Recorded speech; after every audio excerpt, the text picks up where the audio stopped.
So then, okay, it's a pleasure to have Shunyu Yao from Stanford, who's going to tell us about scramble-on loops as soon as I start this. Okay. Thanks for having me here, presenting some new results about quantum scramblings with some collaboration with Douglas and Shreya. So hopefully, Misha's talk has already motivated everyone to study quantum scramblings. Roughly speaking, quantum scrambling or quantum chaos describe how local information gets scrambled into the entire system. And this quantity out of time order correlator is by now a standard measure of quantum chaos, studied both in high energy theory and condensed matter. Just as a reminder, this correlation function is defined on this doubled Schrödinger-Kurdish contour. So here, I draw the horizontal axis as a Lorentzian time. And you can see why it's called auto time order, because if you go along this contour, these operators are ordering in the early, late, early, late. It's auto time. So in general, this quantity is hard to compute in chaotic systems. But in certain systems, people were able to compute this quantity. One example is in large systems. So in large systems, OTOC in certain time regime can be described just by a simple mode called scramblons. So what is scramblons? Roughly speaking, scramblon modes is a collective mode that exponentially grow in time, emerge from some larger dynamics. In 0+1D quantum mechanics, the dynamical part of OTOC at early time is dominant by such mode. So typically, OTOC in 0+1D can be written in this form. The one piece is the disconnected part of this 4-point function. So this behavior has already shown up in SYK model, in JT gravity, but it was shown to be more generally true. And it also has interesting connections with periodic orbit theory in quantum chaos. This kind of feature or structure also extends to higher dimensions. For example, in holographic theory, SYK chain or weakly coupled quantum field theory. As an example, here I write down the formula for holographic theory due to ADS pure gravity in the bulk. Here, the one parameter in the bulk will be roughly the G Newton.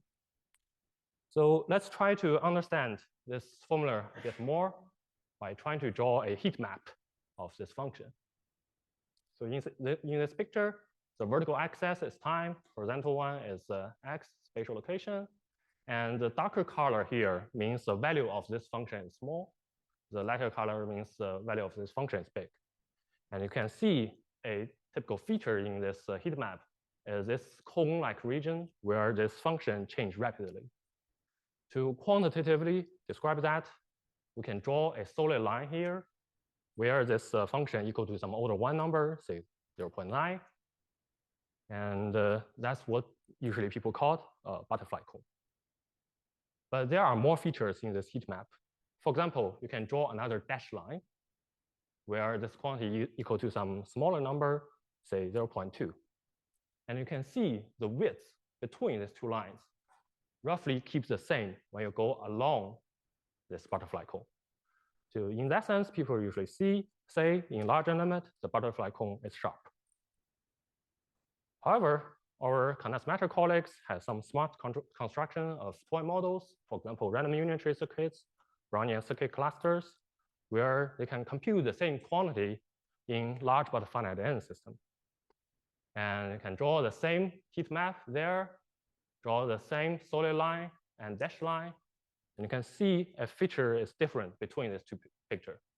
The width between these two lines become larger and larger when you go along this butterfly cone. So what this implies is the one-way fluctuations or quantum fluctuations could have a significant effect on scrambling. In quantum field theory, usually fluctuations are related with loop diagrams. So let's look at possible loop diagrams in this scramblon theory. In 0+1D, you will draw loop diagrams like this.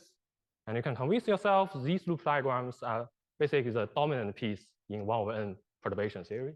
Because this scramblon propagator is exponential growing time, so it's trying to stretch itself as long as possible. So having a first look of this series, you would be a little bit nervous because if we go to a slightly later time scale where this quantity becomes slightly larger than 1, then this perturbation series is actually not convergent. But we are actually luckier. This series is actually a series with alternating signs. So it can actually be resound. In some systems, for example, SYK, this series after summation is equal to some hypergeometrical function. The specific form of function is not important for today, but roughly speaking, that function behaves like this. So for small t, you have an exponential growth behavior, but at late time, it saturates. Okay, so in that sense, we would say these corrections are safe. They're safe in 2 perspectives. One is they do not cause the single scramblon approximation to break down before the single scramblon of order 1. And second of all, it can be systematically treated. This structure is not specific for some larger quantum mechanics. It also appears in other systems. For example, in high energy scattering gravity, this is called icernal resummation. Okay, so since scrambling is a dynamical process, usually people would use different time scales to describe a dynamical process. In principle, there are 3 of them here. One time scale is called 1 scramblon time. That's when this single scramblon propagator becomes order 1. The other time scale is called scrambling time.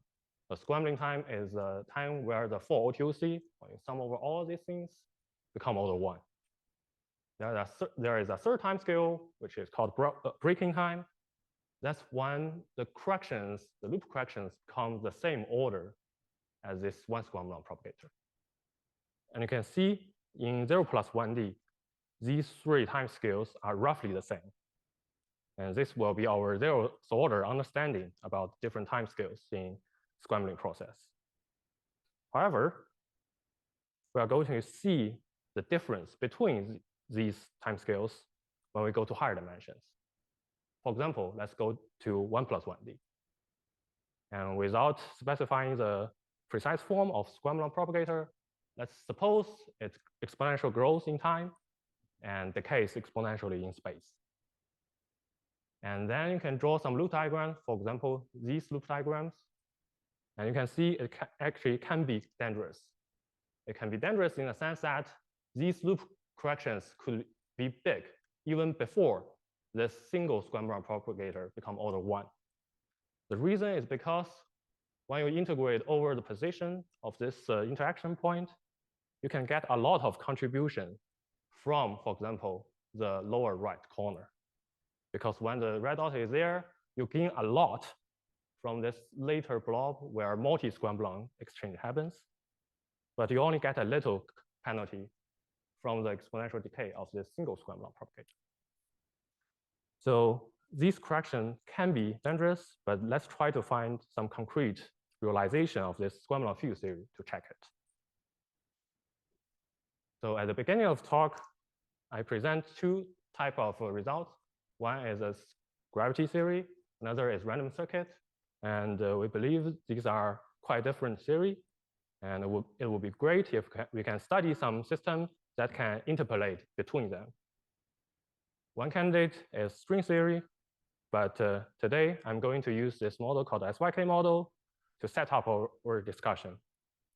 But as you will see during the talk, the discussion will be more generally true. And at the end of today's talk, the takeaway message would be if we study the behavior of quantum fluctuations, they will be qualitatively different between 2 types of scramblings. One type of scrambling is similar to this random circuit, characterized by high temperature, string or saddle dominant, incoherent scrambling. Another type of scrambling is more similar to this gravity case, which is characterized by low temperature, graviton or pole dominant, or coherent scrambling. I haven't explained these words yet, but we are going to explain it now. So let's set up our concrete model, this SYK chain model. So this model is a chain of interacting Majorana fermions. In each unit cell, there are n Majorana fermions. And in the Hamiltonian, there are two types of term. One type of term is the interaction within the unit cell. Another type of term is the interaction between nearest neighbor unit cell. And the coupling constant for these two types of term are independent Gaussian random variables. But we are going to make our life even easier by trying to start near this high temperature end. So at that end, there is a variant of this model called Brownian SYK chain, where basically you change this coupling constant to be some Brownian variable. It depends on time. And to study OTOC, we would like to put this system on this double Schwinger critic contour. On this contour, this system can be described by a field theory. And this action is a large n action because there is this 1 over lambda parameter here. This is a large parameter, roughly n. For experts, we are actually taking the large p limit. And the field content for this field theory is this little g field. So these fields are bilocal in time, local in space, and the ij indices here are the contour indices. For example, I equal to 1, 2, 3, 4. So you can derive this action from the microscopic model, but let me just try to explain how to use that. For example, if you want to compute some Green's function of operator, say W, which consists of PW Majorana fermions, the two-point function is related with the G field in this form. And for us, we would like to study the connected part of OTOC, which is like this. You have 2 e to the g factors.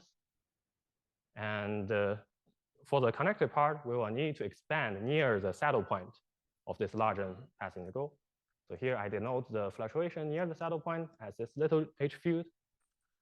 As an example, the leading order contribution to the connected part will just be given by the HH two-point function. Okay, so now this model is just described by a field theory of this H's. And there is a further simplification as this HH propagator is only non-zero on the following 4 OTOC configuration. So just as a reminder, this 2 black dots represents 1 H field because H is bilocal in time. And this 2 circle is another H field. So from now on, I will just not write this IJ contour indices. Whenever I write down a non-zero answer, it means it's in OTOC configuration. And I will just introduce this wiggly line as a symbol for this propagator. So given a specific system, you can compute this quantity by, for example, going to momentum space. And you can see the form of the propagator is like this.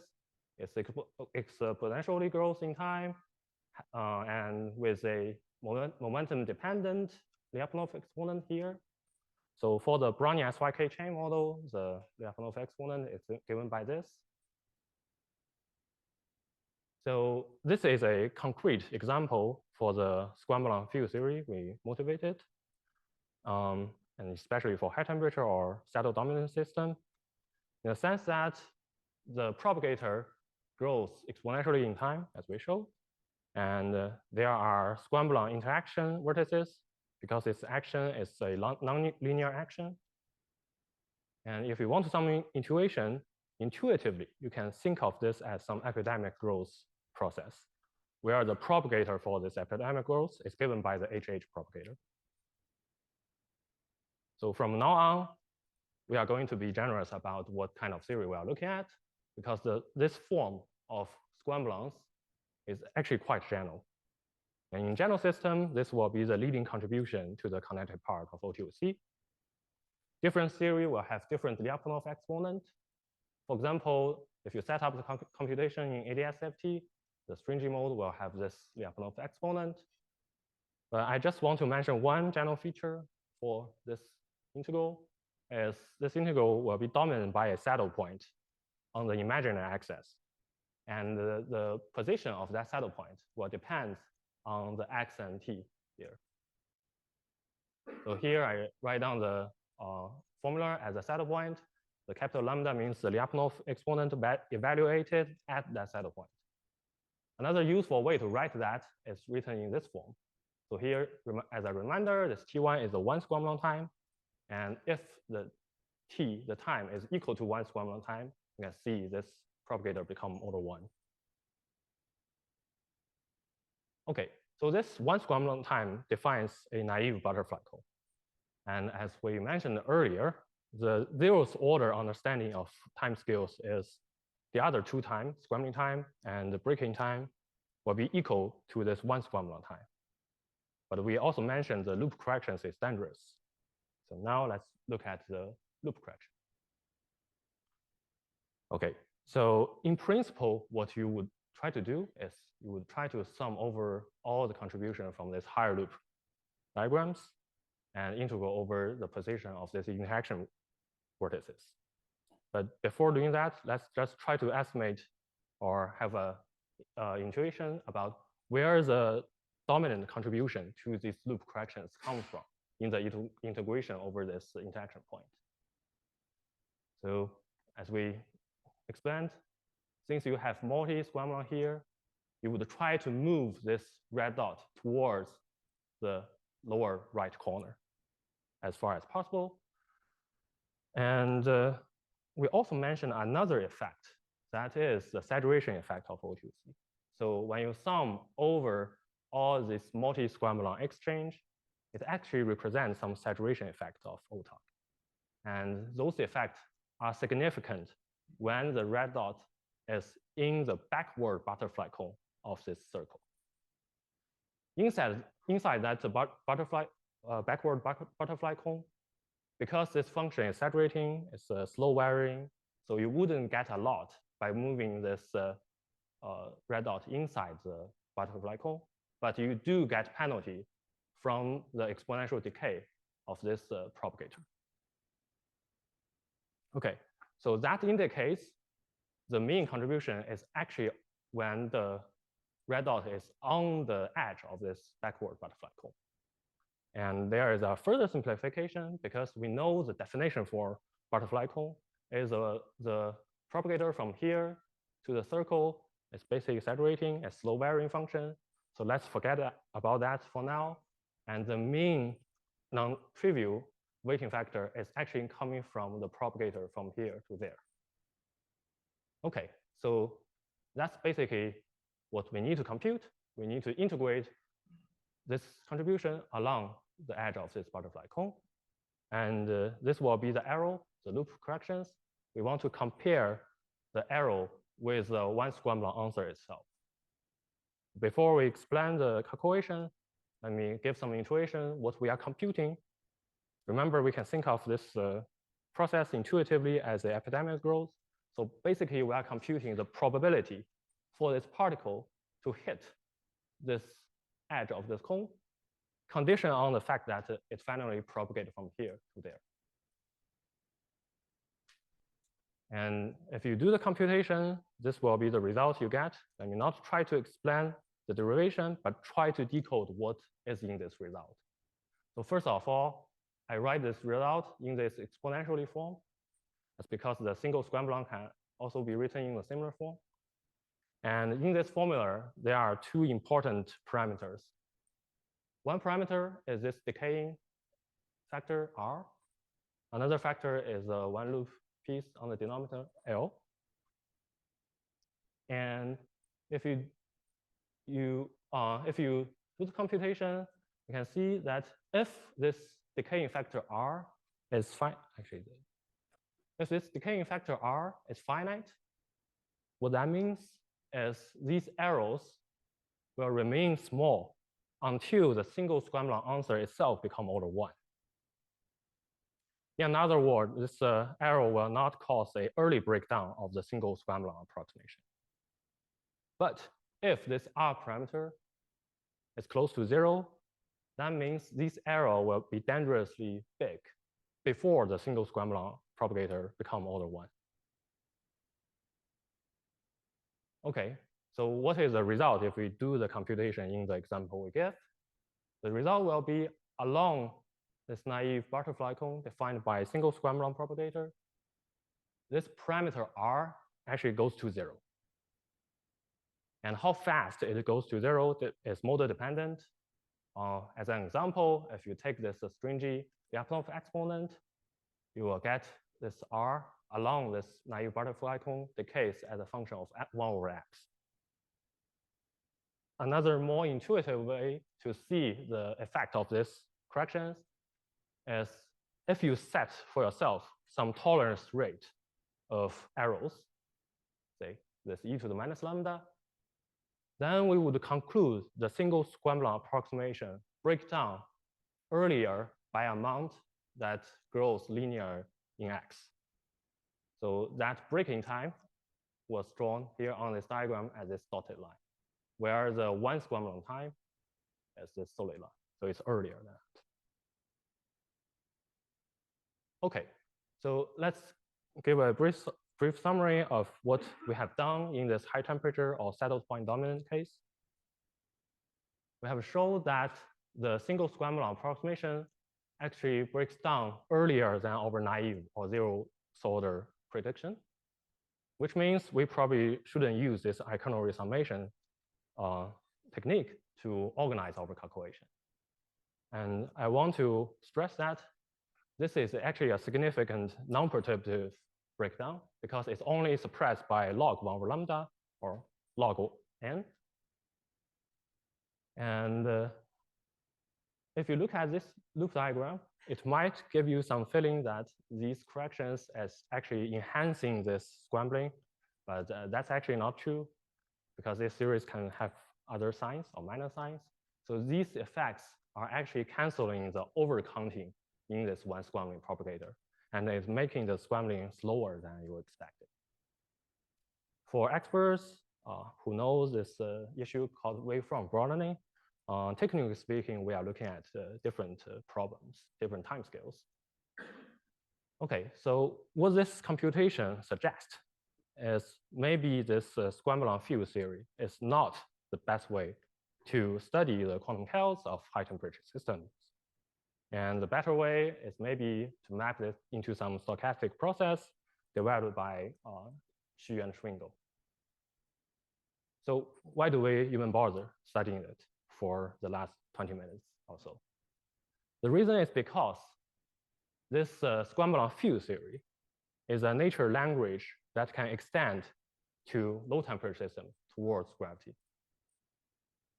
So to do that, let's back off and go to the normal SYK chain. So what we do is we make the coupling constant independent of time. And by doing that, there is energy conservation, so there is a temperature.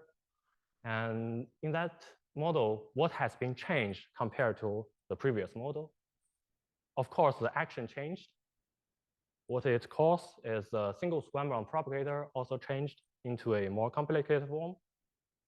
For today's purpose, this factor here will not be super important. So let me just ignore it for the moment.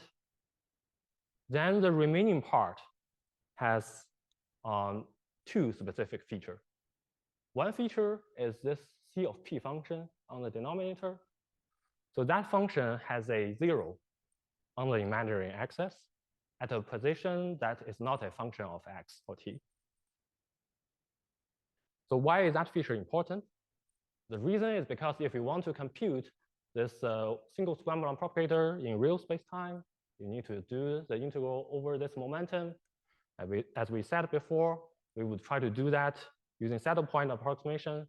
And to do that, you will need to deform the integration contour to go through the saddle point. But at some point, this deformed contour could touch this pole. And then afterwards, get contribution from this pole. That's essentially what is happening. So for a small x over t within this triangle region, this integral will be dominant by the saddle point contribution. And for larger x over t in this region, it will actually get contribution from both the pole and the saddle point. But one feature there is the pole contribution actually scrambled much faster than the saddle point contribution. So here, this solid blue line represents the butterfly cone for this from this pole contribution. This dashed line represents the butterfly cone from the saddle contribution. And you can see that this pole contribution scrambled much faster with a faster velocity. And again, this feature or this kind of expression is not only describing a regular SYK chain, it also happens in holographic theory, for example, where this alpha parameter is related to spring coupling. This mu is coming from the curvature correction near the black hole horizon.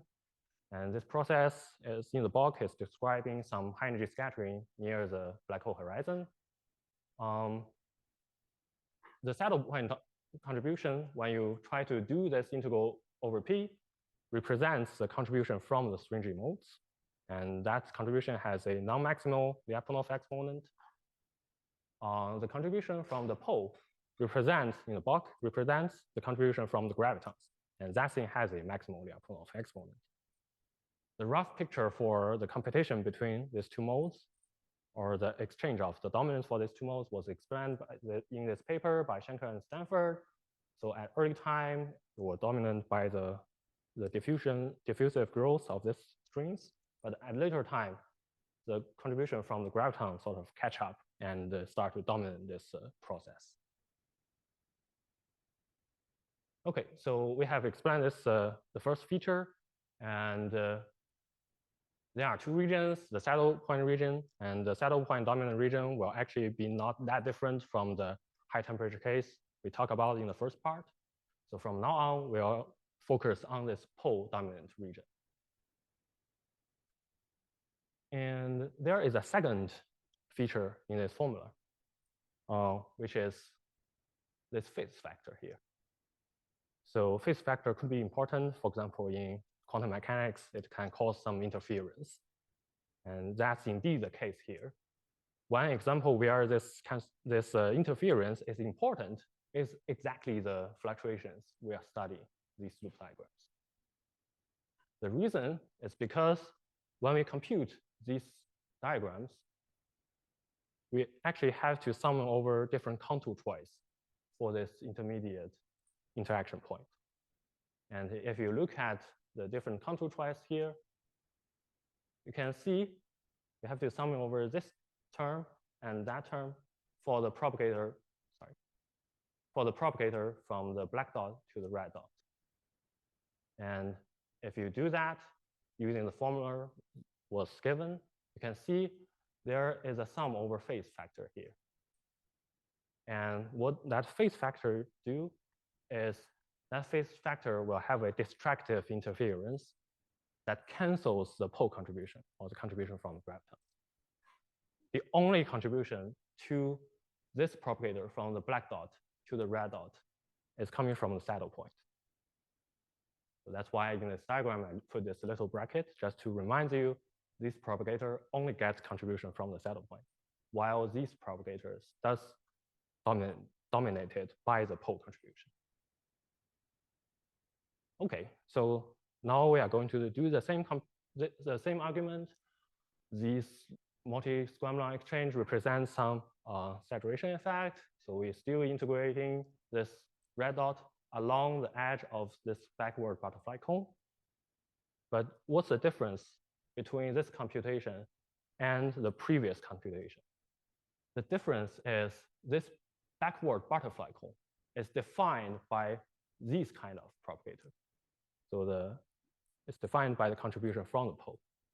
And this propagator only gets contribution from the saddle point.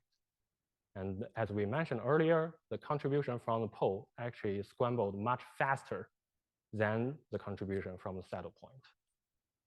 So you can imagine the butterfly velocity for this cone is faster than the butterfly velocity of this propagator.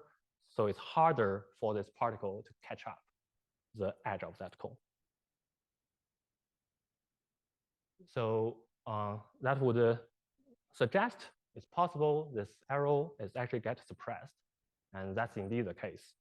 If you do the computation, I write the formula in the same form as earlier, and you can see this decaying factor R here will always be some finite number near the naive butterfly cone, which does not depend on the position. And which means the arrow will always be suppressed before the single scramble answer become order 1. And in another word, the type of loops or the type of dangerous loop correction we look at earlier case will not cause the single scramble approximation to break down early. And I want to mention or stress again that the cancellation of the pole contribution is actually quite important here. Suppose we are in the world where this propagator, the pole contribution to this propagator does not get canceled. Then if you compute this ratio, it will always be a order 1 number. So the cancellation is actually crucial for this arrow to be suppressed. Okay, so let's conclude. What we have done, we have studied a specific type of quantum fluctuations caused by these kind of loop diagrams. And there are 2 types of scrambling series. For the high temperature or the series that is dominated by the saddle contribution, these fluctuations actually cause a significant breakdown of the single scrambling approximation. And it's only suppressed by log of n, which is quite large. However, same type of fluctuations is getting cut off in this low temperature or the pole dominant region. And in the derivation of this arrow rate, you can see the cancellation of the pole contribution is very important. And it's important, but in a very subtle way. So I haven't explained the other 2 words up here, the coherent over incoherent. And this was some words suggested by Kedaev and the collaborators. And I think what we have shown today is by studying the fluctuations in dynamical behavior, there are 2 kind of different theories. And if you ask what's the intuitive picture towards these 2 different theories, it's actually not that clear. The mathematical definition is just coherent scrambling has maximal diagonal of x moment. But studying this specific type of fluctuation we talk about today could be a sharp probe of these 2 different scramblings. And one last remark, or almost a disclaimer, is I'm not claiming the butterfly cone for coherent scrambling or pole dominant scrambling will be sharp. There will be other type of fluctuations, but they will be much milder. Usually they will be suppressed by n instead of log n. And those fluctuations are also interesting. It's related with this H diagram corrections in gravitational high energy scattering. And for today, we are basically focusing on a specific type of fluctuation. So it's not a systematic search over all possible fluctuations, nor a systematic search towards all the possible theories. So there's definitely much more to do in the future, but let me stop here for today. Thank you.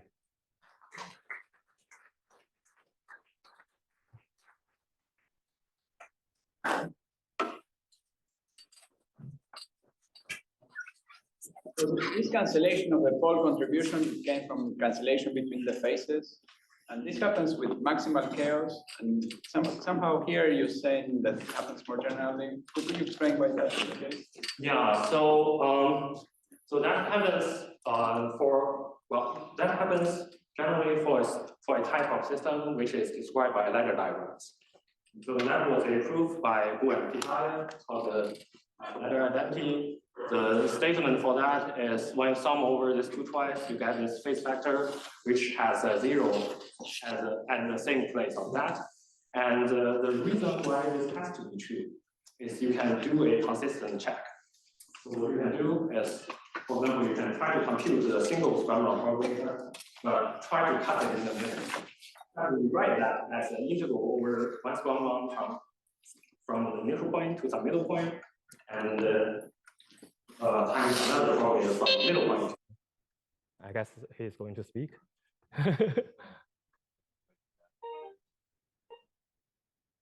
Yeah, what about with another single scramblon propagator from the middle point to the final point?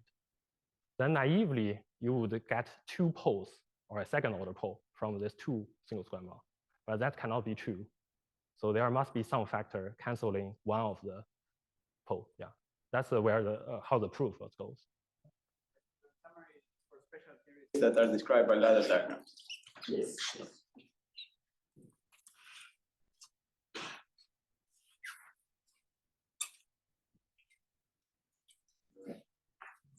Maybe related to what Juan said, but I'll just try to ask it in a different way.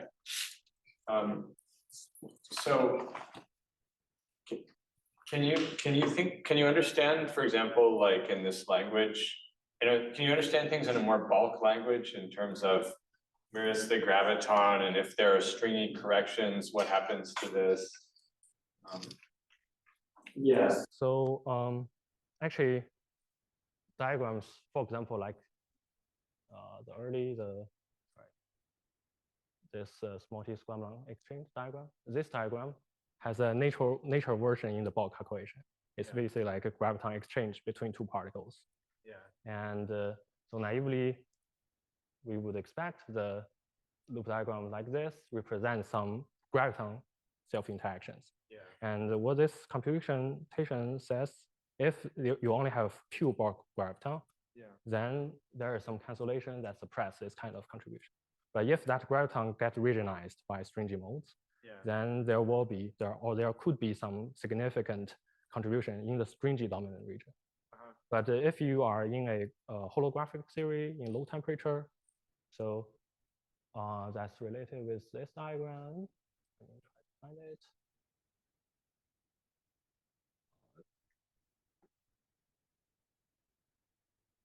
So for example, if you have a low temperature system, it has this structure, and in this region, it will start to have some significant correction. But if the temperature is low enough, that correction will get cut off early enough by the graviton dominance. But if the system has a weaker coupling or stronger stringy effect, this region will be larger. That's when the correction will be significant. So like if I took n equals 4 as a function of lambda and I started at large lambda, smaller, then there would be some crossover or something that happens. Yeah, it would be expected that if you make the total coupling small, then there will be more and more significant sort of fluctuations in the stringy region. Yeah.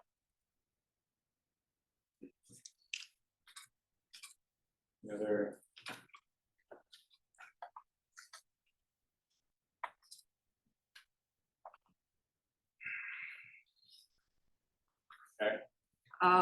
Can you explain again why the random circuit case is the high temperature limit of the scramblon theory? Yeah, so I was not that precise in that part. I wasn't, yeah. So first off, well, short answer is random circuit is a infinite temperature system. That's the short answer.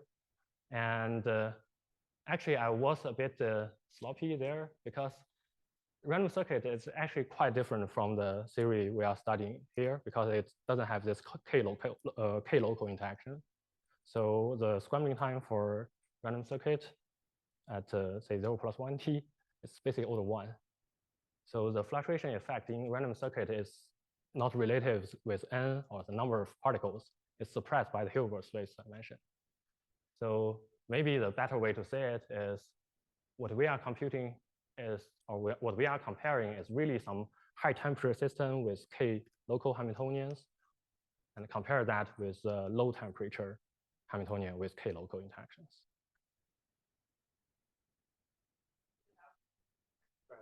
Like you would do something like a low temperature calculation for the for the same theory, but on one side you have high temperature expansion, or on the other side you have low temperature expansion, but it seems like on the high temperature side, you also use the subtle, which.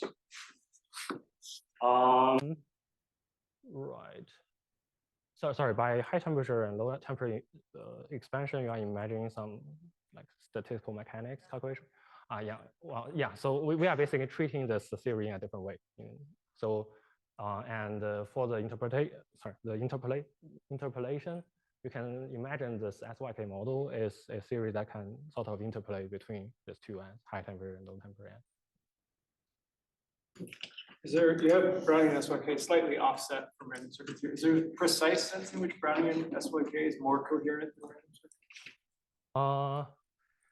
Right. So yeah. So this small offset between Brownian SYK and the random circuits. What I want to indicate is whether it has a k-local structure or not. I don't know whether there is a precise sense that this is more coherent than that. I would say everything near this end is incoherent. And only when it gets contribution from this pole or the maximal Lyapunov contribution, I would say there is a coherent component.